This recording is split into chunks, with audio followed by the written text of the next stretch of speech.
Today's webinar is an opportunity to learn more about what federal agency staff reductions mean for public lands and recreation in Washington. So our goal for today's webinar is to update you on what's going on with the Forest Service and the National Park Service workforce reductions, and share more about how we're responding as the Mountaineers and how you can help.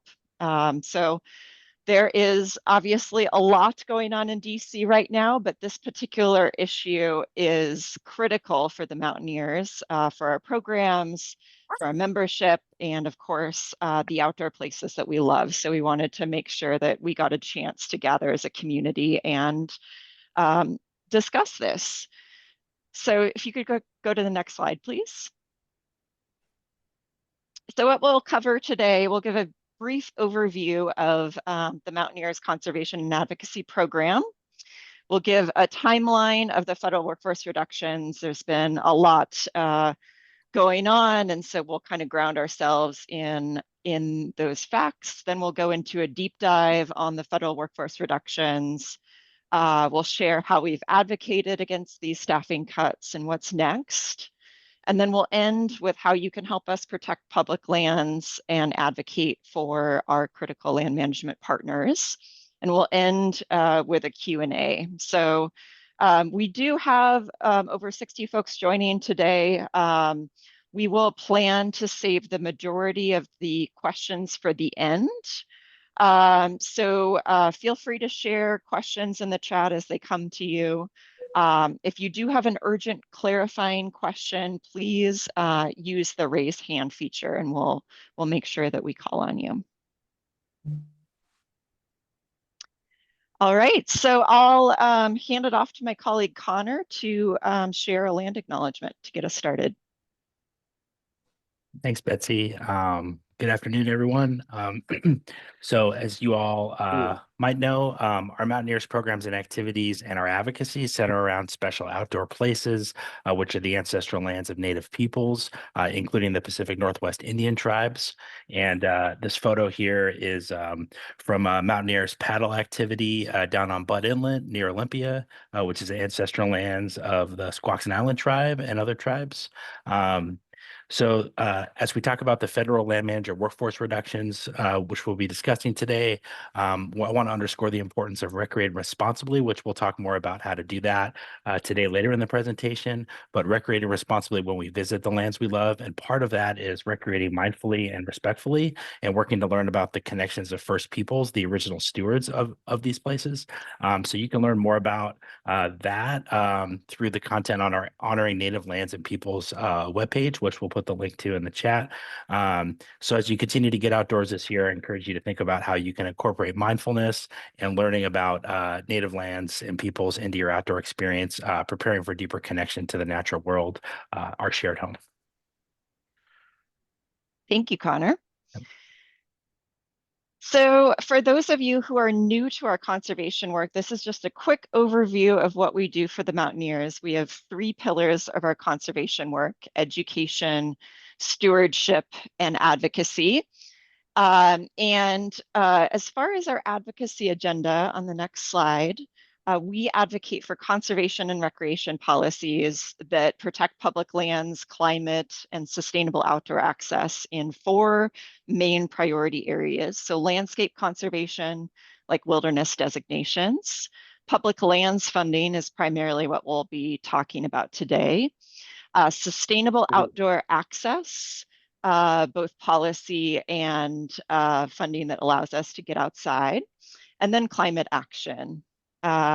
So we advocate for these priorities through direct advocacy, so speaking with our elected officials, grassroots advocacy by our community, so the action alerts that many of you send to your members of Congress, and then coalition work with partners like Outdoor Alliance and many other local partners here in Washington, especially our Outdoor Alliance Washington partner organizations. So why we're here today, talking about federally managed public lands in the Pacific Northwest. So why is federally managed land like the Forest Service and the Park Service so important for Washington? If you're attending today's webinar, you probably know this and love these lands just like we do, but just to give us a broad grounding in why this issue is so important, the Forest Service manages about 65% of the public land in Washington. So we've got thousands of miles of hiking trails, climbing sites, paddling sites, river miles in Washington and across the Northwest. 7 national forests in Washington, including key places that we all love to recreate, and we care about the natural landscapes of those places as well. We also have 3 amazing national parks here in Washington, so the Park Service is also very important to us. Federal public lands also play a key role in supporting the outdoor recreation economy, which contributes 26.5 billion in economic activity and 267,000 jobs in Washington state. So at the Mountaineers, we spend a lot of our time advocating for these federal public lands because they are so important to our community. About 60% of Mountaineers programs and activities take place on federal public lands. And for these places to continue to be safe and accessible today for our community and preserve for future generations, we need adequate staff to manage our national parks and forests, which leads us to the next slide. So unfortunately, federal public land agencies have been chronically underfunded and understaffed for decades. So since the 1990s, the Forest Service's staff has been cut nearly in half at a time when visitation has only just continued to increase. The Park Service saw a 20% reduction in full-time staff over the last 15 years, even as visitation rose by 16% during that same period. So a similar pattern with the Park Service. And making matters worse, the Forest Service announced last fall that due to the agency's budget crisis, they will not be hiring seasonal staff for the busy summer season. So we were already in a staffing crisis even before the actions of the new administration, from as actions as far back as the last few decades, but also last fall when that decision was made not to hire seasonal workers for this year. So that's kind of the environment that we're in, and then we kind of get to this year and the actions of the new administration. So there's been a lot happening. I know many of you are tracking this news closely. We've all probably heard that in February, at the direction of the new administration, the Forest Service and the Park Service drastically reduced their workforce. They fired thousands of probationary employees. And my colleague Nate is going to do a deep dive on those particular cuts and their potential impacts. But before we get there, I do want to emphasize that there's a lot that's up in the air right now. So as a result of an administrative board decision and several court decisions, many of those fired employees have been rehired, but we don't know how many are back at work or for how long. So it's important to also emphasize here that we anticipate broader workforce cuts in the coming months, maybe even the coming weeks. So even if some of the fired employees are back at work, we still anticipate an environment for the foreseeable future where parks and forests will be severely understaffed and services will be limited.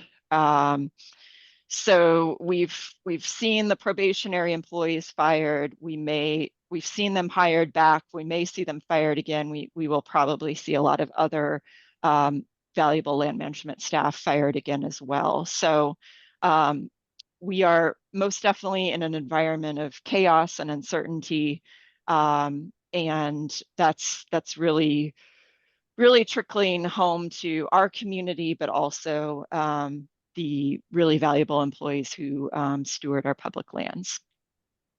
So that's kind of the timeline of where we're at, and I'll hand it over to my colleague Nate to take it from here. Thanks, Betsy. And hey, everyone. I'm Nate Reese. I'm the Associate Manager of Policy and Planning with the Mountaineers. Of quick side note, someone started blowing leaves near my apartment the instant you're presenting. I'm hoping that they don't restart, but if they do, bear with me. But as Betsy shared, over the next few slides, we'll take a deep dive together into the details of the 2025 federal workforce reductions, and consequently, the potential impacts of those reductions on recreation and then Mountaineers courses and trips in Washington as well. So here's what happened.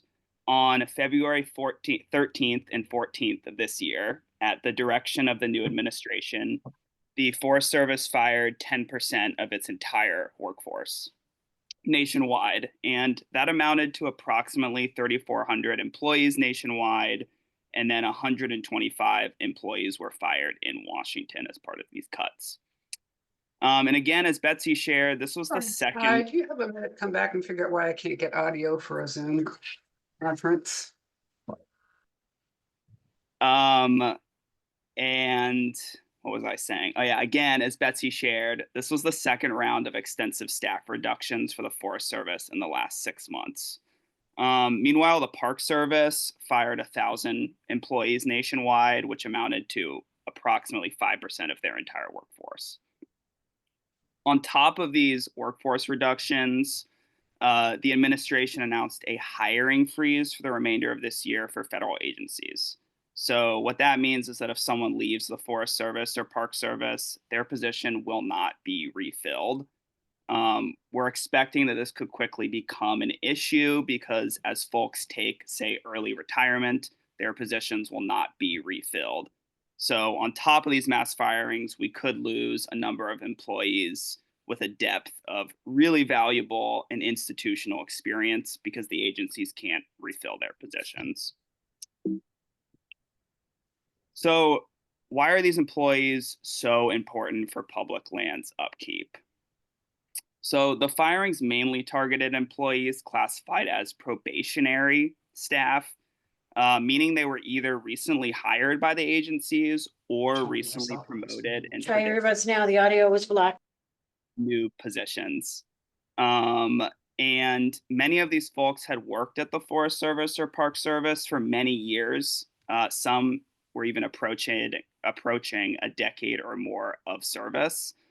So by firing these people, we lost a ton of invaluable institutional knowledge.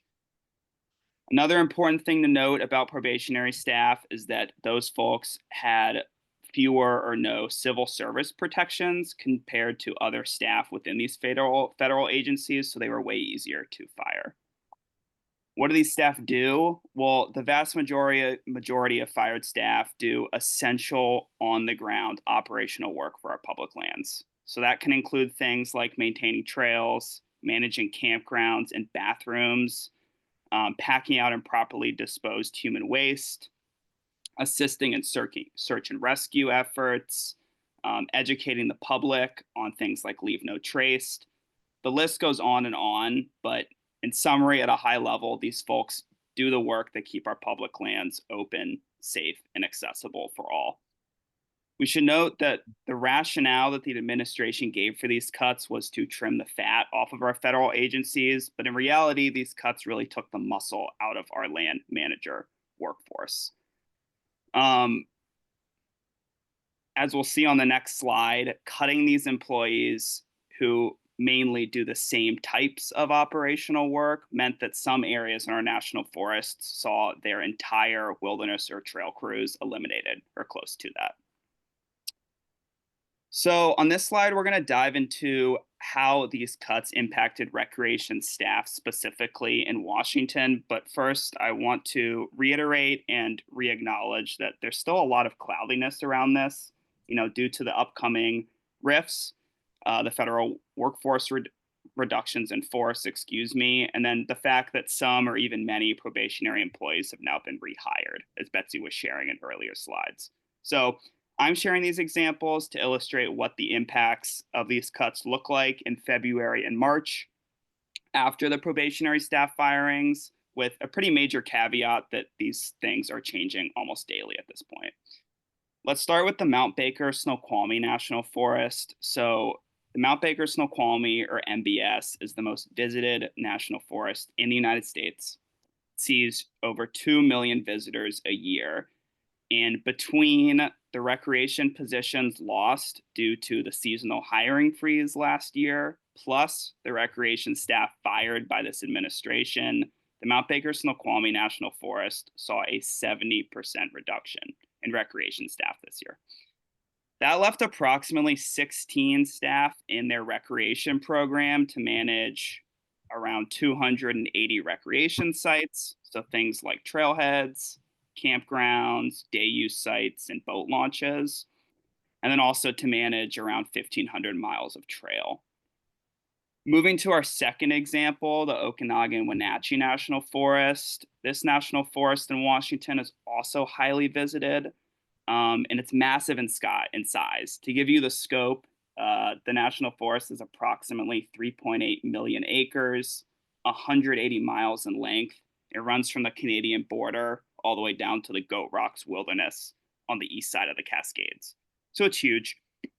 But when the federal firings happened this year, the forest lost many wilderness and trail crew staff, including all but one employee of the Enchantment's wilderness and trail crew. So historically, these enchantment staff maintained 30 backcountry toilets and packed out approximately 1,000 piles of improperly disposed human waste every season in the enchantments, an area that we all know is one of the busiest and most fragile recreation areas in Washington. To really illustrate like the cascading impacts of the seasonal hiring freeze when combined with the impacts of the workforce reduction, these firings took place on top of 10 or more seasonal positions that were not offered this year in the enchantments.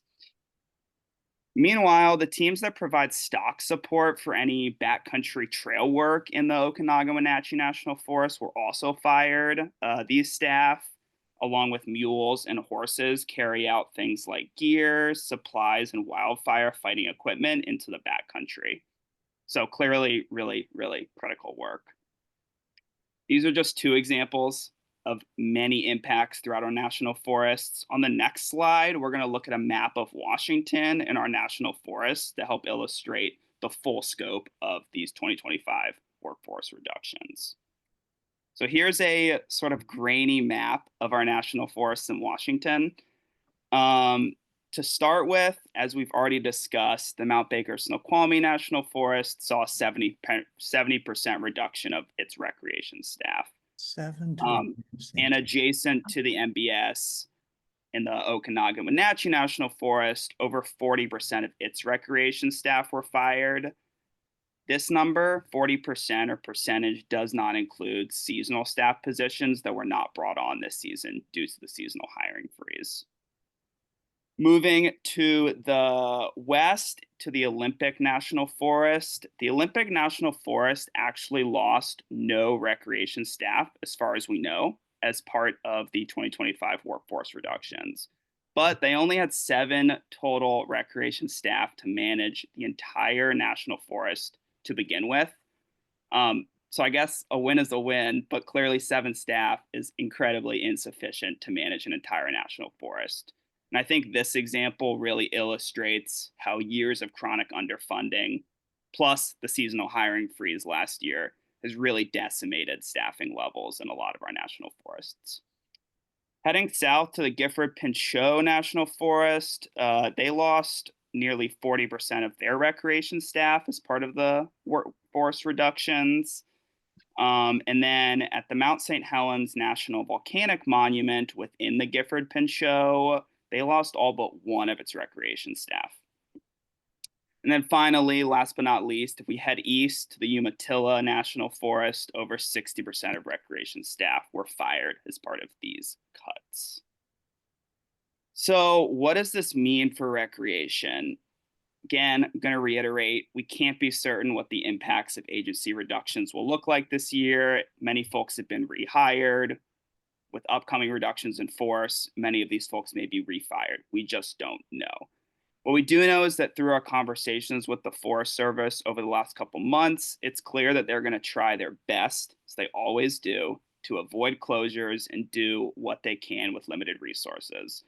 But we've heard that closures are being considered. And so while we don't know where and we don't know the extent of these impacts, generally speaking, with fewer staff this summer, we can expect or could expect to see potentially unmaintained trails, closed or unmaintained recreation facilities like trailhead toilets, for instance.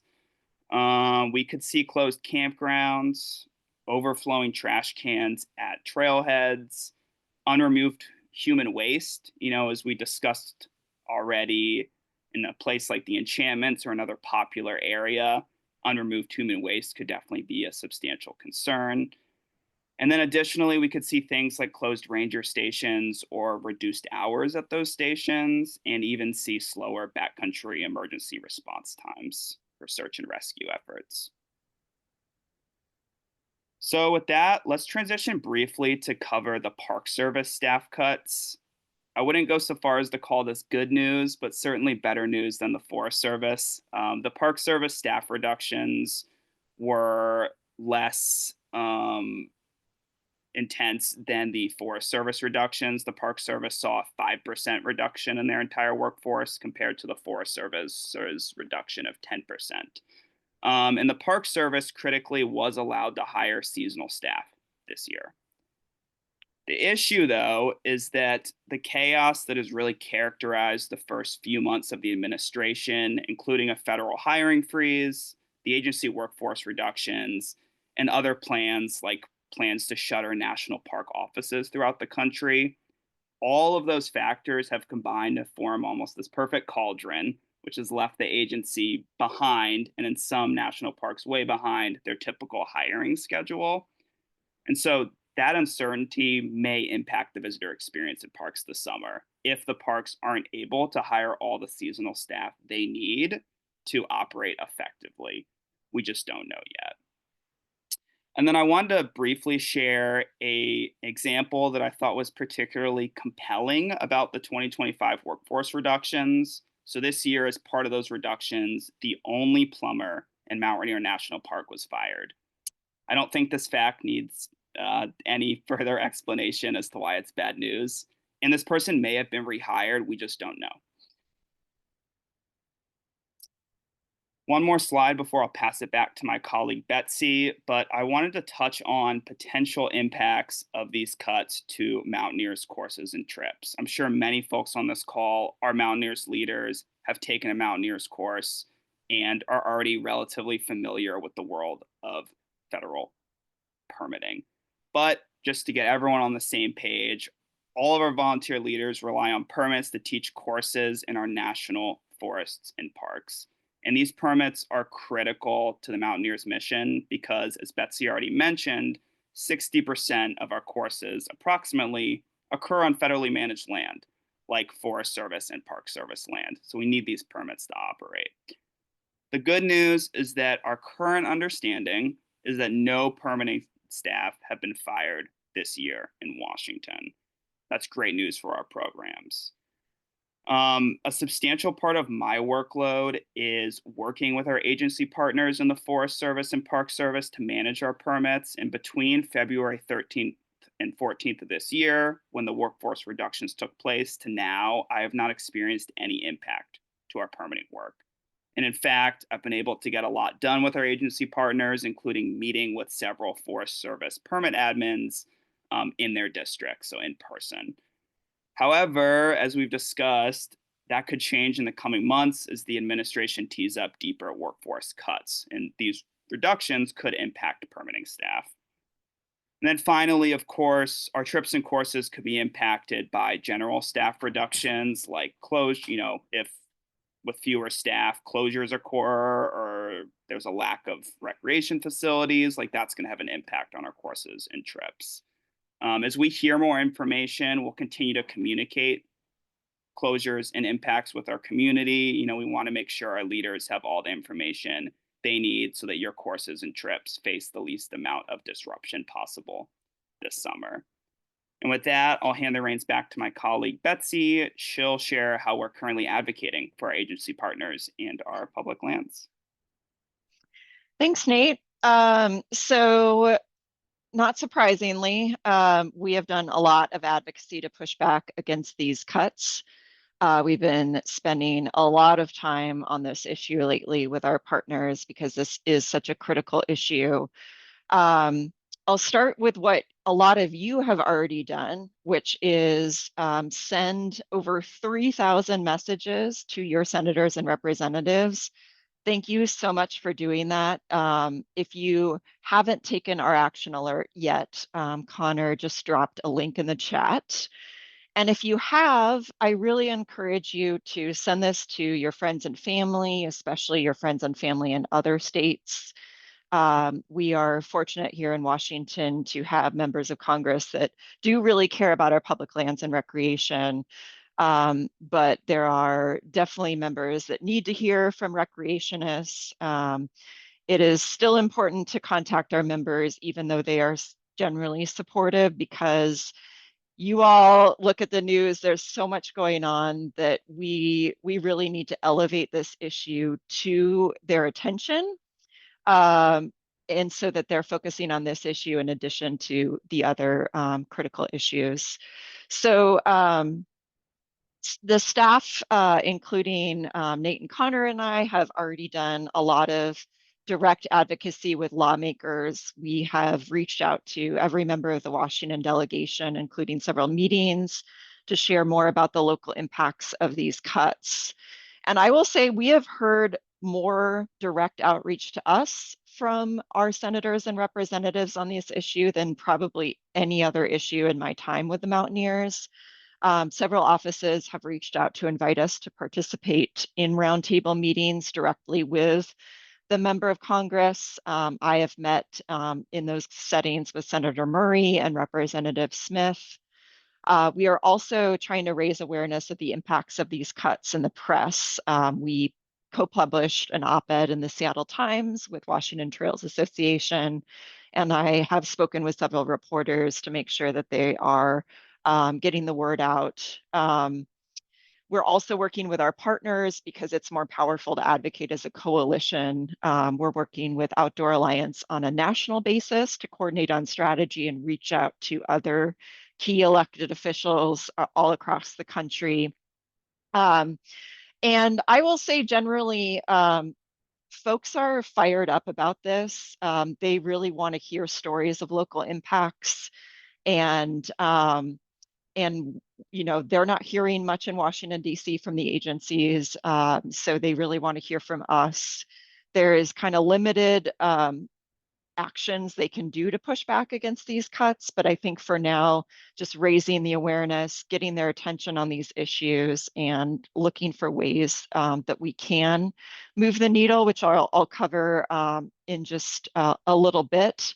I think is the way to go. But I did want to give a brief moment for our CEO, Tom Vogel, to pop on screen. Tom just got back from Washington, D.C. yesterday. He was there with our other Outdoor Alliance member organizations and had some great meetings in D.C. So Tom, if you're there, I'd love for you to share a quick trip report of your time in D.C. Yeah, thanks, Betsy.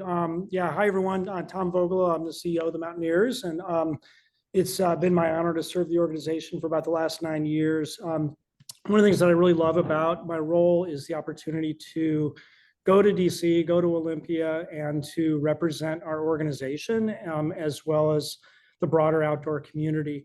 As Betsy mentioned earlier, we're a member of Outdoor Alliance, and so I was there for some meetings with Outdoor Alliance, and then we spend some time on Tuesday afternoon and then all day Wednesday meeting with lawmakers across the political spectrum, as well as with some senior folks, including the Secretary of the Interior from both the Department of the Interior and the Department of Agriculture, which is where the U.S. Forest Service rolls up to.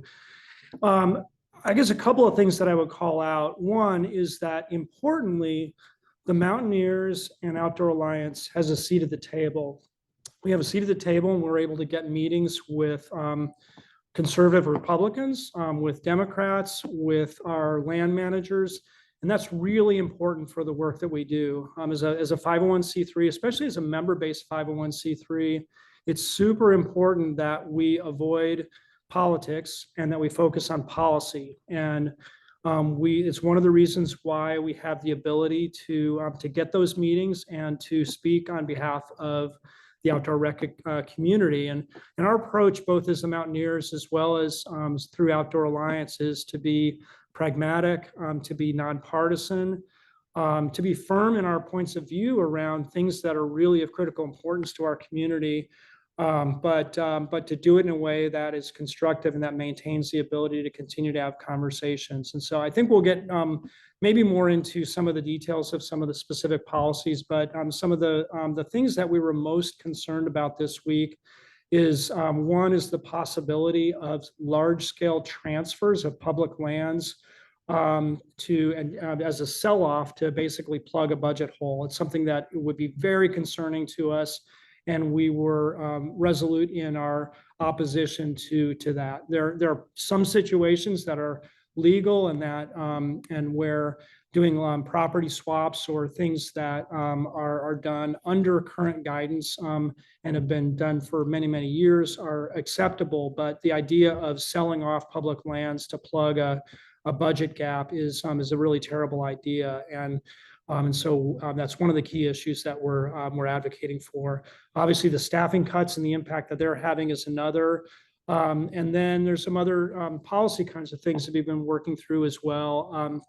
One is an example is many of you heard about the Explore Act, which is some reforming for permitting that we advocated for last year. And so the implementation of that plan, as well as reauthorization of the Great American Outdoors Act and some other policy issues. But it was a good set of meetings overall. We walked away feeling cautiously optimistic that we're going to be able to represent our community and the broader outdoor rec community well. But there's a lot of concern out there now as well. And so you can be assured that we're going to be really diligent in tracking the issues and representing our community and its interests here in Washington State as best we can. So I'll close there. I think there'll be maybe some other questions when we get to the end. But Betsy, also feel free if there's anything else that you think I should hit on. I add that right now or later. Thanks, Tom. So if you could go to the next slide, Nate. What is next on the advocacy front? So we are going to continue our advocacy efforts. And I will say our community's advocacy is working. We saw, as kind of a result of so many messages from Washington State constituents, recreationists, members of the Mountaineers, members of Washington Trails Association, other organizations, a result of our direct meetings with these members, 8 members of the House of Representatives and both senators got together and sent a letter to the Secretary of Agriculture asking the administration to rescind the workforce reductions. So that was a great step. We are continuing to communicate with them about what we're seeing on the ground, the impacts that we see on the horizon, and they are definitely primed to listen, to do more advocacy on their end with the administration. As Tom mentioned, we are meeting with both sides of the aisle. We are having great meetings with both Republican and Democratic members of the state delegation, and view our role as just communicating what's happening, what we're hearing, making sure they're informed, and making sure that they're acting on those concerns to protect the public lands within their district. We are going to continue to collect and share on the ground impacts of workforce reductions with lawmakers and the media. Again, elected officials have told us that those impacts and stories are really powerful, especially if we can hear directly from employees who have been fired and learn what's not going to happen without them on the ground. We will fight back against those upcoming reduction in force plans. and really what we see as efforts to decimate these agencies. And just a word on like, why is the administration doing this? You know, as Nate mentioned, it's not just to save money. We really think that, you know, the ultimate goal of a lot of what they're doing is to say that that the government can't manage our federal lands. We don't have enough money to manage what we have, so we need to sell them off, find other ways to monetize them through extraction, transfer them to the states. And, you know, as Tom mentioned, there's this effort, but also ongoing efforts within Congress and the administration to privatize public lands, to increase extraction on public lands, and will really be focused on, you know, what we call keep public hands and public lands in public hands campaign with Outdoor Alliance and other key partners. That's a message we had during the first Trump administration, and will as well, to keep public lands public. So that's what I have to share on the advocacy front. Happy to answer more questions about that in the Q&A. But to wrap us up, I'll hand it back to Nate to talk about what you can do to help. Thanks, Betsy. Yep, so this is our final slide before we launch into a Q&A. Thanks for sticking with us, everyone. Regardless of what happens with the upcoming reductions in force, we know we're going to have a diminished federal workforce on our public lands this summer, particularly with the Forest Service due to a general lack of seasonal staff. So I'm sure everyone is interested in how they can help protect and steward our public lands this summer in light of that diminished workforce. And so we put together a brief list of best practices for recreating this summer. One, recreate responsibly this summer, and this bullet should maybe more aptly say recreate even more responsibly than you usually do this summer, because I'm sure everyone on this call already practices things like LNT. But this summer, particularly, a couple things you can do to recreate responsibly are, one, do your research before you go out. Like, check trip reports on either our website or on partner websites like Washington Trails Association, and check for closures and or other impacts to our public lands. Two, be extra prepared when you go out, especially into the backcountry. So bring the 10 essentials, have a plan B, and I'd say a good rule of thumb this summer is to always bring a WAG bag or human waste disposal kit when recreating, even to trails and areas that typically have bathroom facilities. Be prepared for those facilities to either be very unclean or not open. Bonus points if you bring an extra trash bag to pick up any trash that you see. You know, our mantra always, not just this year, is to leave our public lands better than you found it. But if we have less agency staff on the ground cleaning up trash this summer, you and I and other recreationists can plug in and help fill those staffing gaps by picking up any trash that you see. I'd also encourage everyone to explore extra responsibly and potentially be even more conservative in your decision making this summer due to potential slower emergency and search and rescue response times. Kind of similar to how we advised our community to recreate during 2020 and 2021 during the COVID-19 pandemic. You know, expect those search and rescue responses to take longer than usual. Expect SAR researches to be stretched even more thin this year than previous years, and factor that into your pre-planning and decision-making on your trips. And then finally, we are all in this together. So if you see a Forest Service or Park Service ranger out in the backcountry this summer or at a trailhead, be extra kind to them, give them our thanks, give them a high five, hype them up. They are doing incredible work with, in many cases, extremely, extremely limited resources. And then in addition to recreating responsibly, if you are out on the trails this summer and you see something that needs attention, for example, an overflowing toilet, a washed out bridge, a trail with a lot of blowdowns, for instance, document those examples, take pictures, do a quick write-up, and send it or email it to conservation@mountaineers.org. That's our conservation and advocacy team's email address. And as Betsy shared on the previous slide, we'll use those examples to highlight impacts of the agency staff reductions when we're advocating for public lands funding with lawmakers. Additionally, think about participating in a stewardship activity, either through the Mountaineers, our stewardship activities, and the number of stewardship activities we have each year is growing, or do it through a partner organization like WTA or Mountains to Sound Greenway. Volunteers have always played a vital role in the conservation of our public lands, but this summer, that volunteer work, may be even more critical.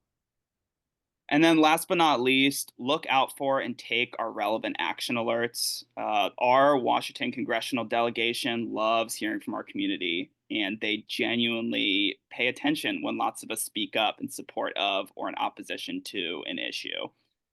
Sign up for our monthly e-newsletter, Conservation Currents, if you haven't already, to stay up to date on our action alerts and other information around public lands and the staffing crisis. And that's it. Thank you so much for attending and listening. I'm going to hand it back over to my colleague, Betsy, to guide us through the Q&A portion of our presentation. All right, so we have about 15 minutes to take any questions that you have. Feel free to use the raised hand feature. Connor, do we have any questions in the chat to start us off with? Yeah, so we had two questions. One from Connie earlier in the presentation. She asked about REI's support of the current administration and the Secretary of Interior, and I think she was getting at the sign-on letter that they signed on to. Tom replied in the chat, but just in case Connie didn't see that, wanted to surface that and see, Connie, if you want to come on mute and ask a version of that. If not, that's fine too. Yeah, nothing to add. Tom and I have been having sort of a background Okay. conversation in it, and I understand it's a tricky Sure. for sure. Yeah, sure thing. Yeah, thank you for that one. I just don't, people have been calling on, don't vote at all, but that doesn't seem to be an appropriate thing. And I know REI has been entwined with Mountaineers probably since, well, I think it was formed by Mountaineers members, perhaps, since the very beginning of time. So it's a long entrenched intertwining of those two organizations. And, I'm an original Seattle person, so it goes way, way back into my childhood. And it's pretty shocking to read some of the bios of the board members now. So, but it's very political and very difficult. So Sure. Yeah. So appreciate any help or thoughts on guiding through that and getting more responsible leadership in place there. Yeah, thanks for sharing that, Connie. Yeah, so, and then David Frey asked a question about Mountaineer stewardship and recognizing, is there another way we could recognize Mountaineers that give hours of stewardship, like over 100 hours, 150 hours through, backcountry ski patrol, other kind of external programs to cultivate stewardship on public lands? And yeah, Tom added in the chat as well, but don't know if any Betsy or others want to share on that. We could also follow up with you David, offline. Let's see, just scrolling down, see what else we have. Question from Marina. Tom, could you share more about the sentiment and discussion around the public lands being sold off? Yeah, I'll tell you, this was one that was both encouraging but also pretty concerning in terms of the conversations we had this week. Our very first meeting on Wednesday morning, I mentioned in the chat, was with Representative Zinke, who was for a brief period of time was the Secretary of the Interior in the first Trump administration back in 2016. He's now in Congress, a member of the House representing Montana. And he and Representative Vasquez from New Mexico, who's former board member of Outdoor Alliance, and we were close with his office. They've co-sponsored a bill that is called Public Lands in Public Hands, and it basically is trying to prevent the kinds of things that's been discussed around selling off public lands to plug budget holes. So that was encouraging. And you know, Rep Zinke is somebody that we have a decent relationship with. And it was actually a great meeting. And it was really, he was quoted this week as saying like he has two red lines. One is the Constitution and the other is public lands. So it's great to have an advocate there in the majority in the House that is speaking for public lands, and we're working with other members of Congress to try to get co-sponsors onto that bill, so that hopefully we can stop that idea from getting any traction in the House. We also had a good meeting with the new Secretary of the Interior, Doug Burgum. And we asked him point blank about this issue, and he was pretty emphatic that he does not support the wholesale transfer or sell-off of public lands. There are legal mechanisms where that can be done on a small basis for specific reasons, and that's been done for decades. But he does not support the wholesale sell-off of public lands, especially to address budgetary issues. So, you know, there's some encouraging conversations, but you know, I think it's one of those things. Ronald Reagan was quoted many years ago, talking about the Russians, and when he said, "Trust but verify." And so I think we're kind of in that mode right now as it relates to the potential for public land sell-off, where we're hearing the right things from some people, but we're going to be really diligent on tracking what actually is proposed in Congress and doing everything we can to prevent any kind of wholesale sell-off of public lands like Betsy talked about. So hopefully that gives you a flavor for those conversations, but happy to answer any follow-up questions folks have.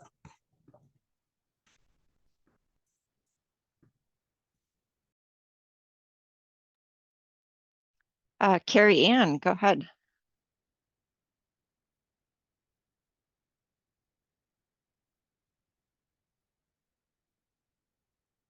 Oh, you're muted. Oh, that's weird because okay, thank you. So my question is related to the encouragement for stewardship, and I know a lot of my friends are like, we need to get out there and help where we can, and I love the energy that they have to try and help the lands, because so much of the workers are gone. But it takes people. I think it was Nate who said it. It takes people in those organizations to be able to give permits to the Mountaineers and Trail WTA and other places that do this. And if I remember correctly, he said that so far it hasn't been an issue. I know the future is hard to predict, but I was just wondering. Again, the Mountaineers aren't the only ones that are seeking these kind of permits. I know out at Mount St. Helens, Mountaineers just opened up a stewardship opportunity out there, and I saw that WTA is doing one just a month later. It's the same area. So, it has there been, or do you anticipate any issues coming up with that? Issues being that, and I apparently haven't thought this through. Issues being that it may be difficult to get that stewardship permits to go out there, or to have the staff out there to meet us to do whatever it is that we need to do. Yeah, that's a great question. I'll share a little bit of what we've heard from partners like WTA and Mountains to Sound Greenway. They're pretty concerned on a number of fronts, and one is we didn't talk about it much today, but in addition to the workforce reductions, there's also a lot of federal funding freezes going on, like funds are frozen while the administration reviews all of that. And so I think WTA has up to about 40% of their federal funding frozen right now. And so that's going to affect their ability to get out on the ground, because they're pausing hiring their paid crews because of that. For work that they do have funding for and they're able to do, they need a land manager. Joel just put it in the chat. They need someone in that land management agency, the Forest Service or the Park Service, to coordinate with. They can't just can't just go out on trail and do a bunch of work without the permission of the land managers and coordinating on that work. And they also need the land manager partners on like any work that's more intensive, like putting in a trail bridge, anything rock blasting. You know, they need the Forest Service staff present and ready to do that work with them. So that's a huge concern. And they're potentially going to shift some of their trail work to state or local lands. So it's a big issue. I think there's kind of sometimes this myth that nonprofits can fill the gaps left by the feds, but that's just not true. And you need to have a partner there on the other side of the phone to be able to coordinate that work. I think as far as what can individuals do, sign up for any, you know, work parties, restoration work opportunities that you see. I think also just like taking a trash bag with you and picking up trash. I mean, there are moving branches out of the way. There all are little things that anyone can do when they're out on trail. I think we normally discourage people from going in with their loppers and their crosscut saws because, you know, there are regulations against just citizens doing that sort of work, but you can certainly come in ready to just have an extra eye on like what kind of needs to be done that's easy for you to do while you're out on the trail. Could I ask a quick follow-up question? Mhm. Are the Mountaineers working on adding stewardship opportunities? I know we tend to have a bunch to begin with, but in light of this situation, I was just curious if the Mountaineers, we're looking to schedule more as they become available. Yeah, good question. Stewardship is all volunteer driven, run by our volunteers. I think I see some of our great stewardship volunteers on the call. Does anyone want to pipe in with how you're approaching this? Anyone from Olympia branch or Foothills? I will say that it's very difficult to become a stewardship leader, just an FYI. Thanks for raising that, Todd. So one of the things so there's a stewardship summit group, which is folks from all across branches that lead stewardship activities, have been coming together and discussing issues. That's one issue that's actually come up. And so the Everett Lookout and Trail Maintenance Committee is putting together a training program, like a e-course to train folks to have more standardized training for stewardship leaders to be able to get more activities out through the Mountaineers. So it's something that our stewardship leaders are working on, and we'll share more when we're able to. I can talk briefly, Betsy. This is Deloa at the Foothills Conservation Committee. And I would just say that we also share the concerns that we've discussed in this meeting. And we are still offering opportunities for Mountaineers members. We have a private managed nature preserve called Shadow Lake Nature Preserve that offers stewardship activities quite frequently, and that is definitely an option for members. We also are working together with the Mountains to Sound Greenway on previously funded projects within the DNR agency responsibility. And so we have those opportunities also. And I would encourage members that are interested in providing stewardship to go to the Mountains to Sound Greenway website, because they just rolled out additional stewardship opportunities. They're not necessary.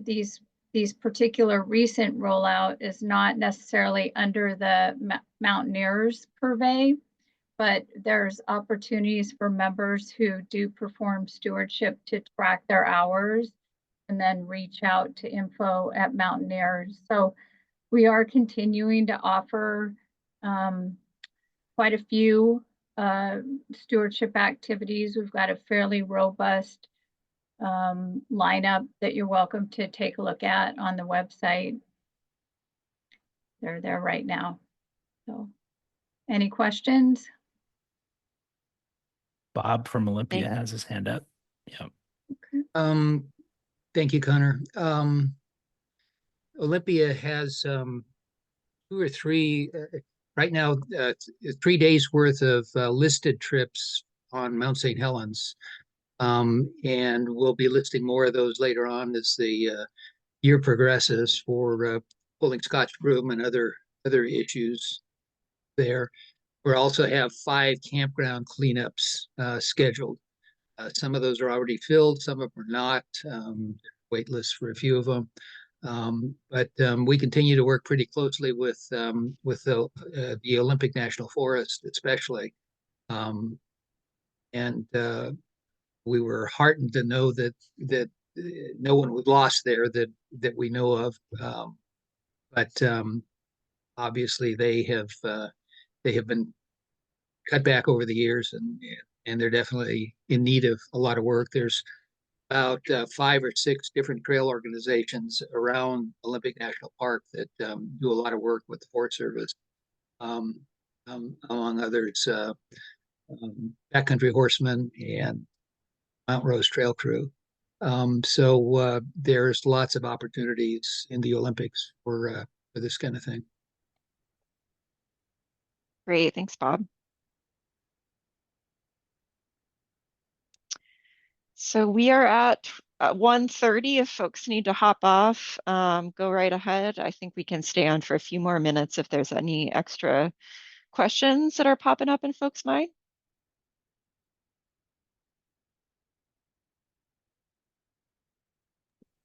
I have one question. Thanks for the presentation. Sorry, my hand raised feature in the moment I panicked. I don't know how relevant it is, but I'm just curious. With the recent push to move lands towards, or excuse me, move towards privatizing lands potentially, is there a world where instead of attempting to privatize federal lands, there would be a push to move them towards state managed lands and then potentially to privatization from there? Mm-hmm. Yeah, great question, Amy. That is certainly an effort that's going on. There are some states that I'll just speak for myself that I would trust to manage our public lands more than other states. So I think just the wholesale endorsement of transferring federal lands to state lands is one to be very concerned about. Because like you said, they can go from state lands to private lands from there because states have different rules for their public lands than the feds do. So I think that's something we all need to really watch out for, because once you lose lands from the federal estate, you're probably not going to get them back. And that's just a red line that I think we don't want to cross. So you'll definitely be hearing a lot more from us on this topic in the coming months, and encourage everyone to kind of pay attention to conservation currents and opportunities to speak up on that. Connie, go ahead. Yeah, just a thought, again, a little bit of a non sequitur. I'm involved with a group, a Get Out the Vote group called Common Power, which works, I don't know if people have heard of it. They work with typically Black and Brown communities. And I'm wondering if there might be some partnerships that the Mountaineers could forge across those lines. I mean, the national parks and Forest Service lands are for everyone. And it seems like there's some really good energy there. And I know WTA and the Mountaineers have been active in this role. The WTA in terms of getting inner city kids out into the wilderness. And it's not a question, it's just a thought to put into everybody's mind about, how we can partner with other organizations, which of course are stretched as well, but Yeah, absolutely. We would love to connect with them. I'm going to put that conservation@mountaineers.org email in the chat that Nate referenced. Connie, if you could reach out via that email, and that'll get you in touch with myself and Connor and Nate, and we can go from there and figure out what partnership opportunities might be. But I think this is a great time to, get as many folks as possible activated and contacting the members of Congress, and just letting other people know what's going on and how to recreate responsibly too. Yeah. Hi, So, Betsy. Yeah.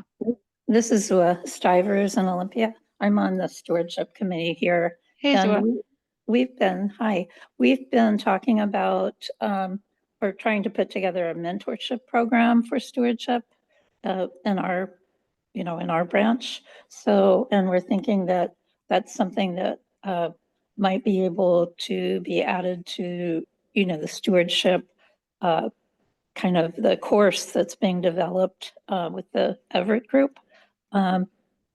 Anyway, I just wanted to give you a heads up about that. I didn't know if it's just something that we've been brainstorming, mostly Ginger and Regina and I. So, Great. yeah. Thanks for sharing. Sure. Thank you, all of you guys. It was awesome. I learned a lot and I appreciate it. Thank you. Thank you, Zua. So Marilyn has a question in the chat. When do we expect to hear more details about Mount Rainier National Park's plans for the summer season? No timed entry, any closures? Betsy, you want to take that one? Or Nate? I wish I knew, Marilyn. We have not heard anything either. It's April, you'd think we would know, but we've heard some rumors, but nothing confirmed publicly yet.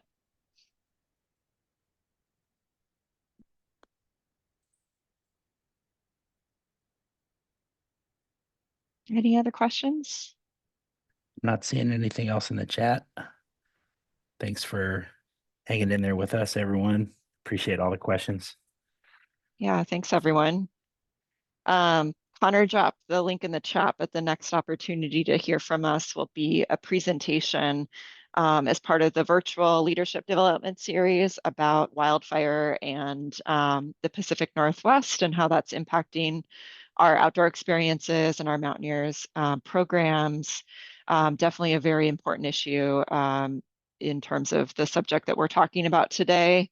And we'll kind of go into more details about how wildfire and those prevention and preparedness efforts are going to be affected by the workforce reductions in that webinar. So please check that out, sign up if you'd like, and hope to see some of you there. Have a wonderful weekend, enjoy the sun. Thanks again for attending, and we'll see you soon.